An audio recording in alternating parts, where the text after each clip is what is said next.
I also wanted to ask you about Lamar Jackson.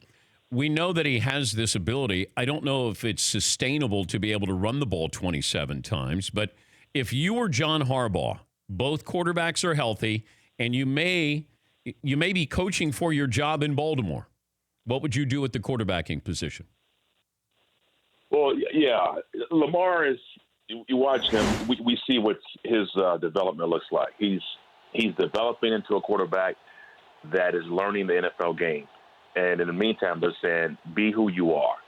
If I'm John Harbaugh, I've got to save my job. I'm playing a guy, in this case, Lamar Jackson, that I think can win games for me. So apparently that's the case because in training camp, the word was coming out that he wasn't ready.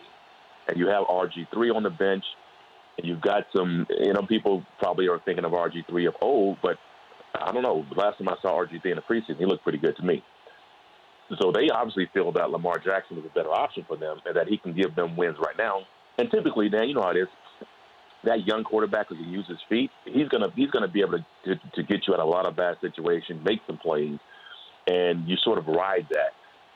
And I think that's what's happening right now. I feel like they're saying, hey, he can get us a few wins right now and just sort of hold this thing afloat until either Flacco comes back or maybe he can finish out the season like this. I don't know, but I think I'll ride with him. I'll see what he has, and I think at the same time he gives you a chance to win right now. Can Eli Manning win this job for next season by how he plays the rest of this season? I don't think so.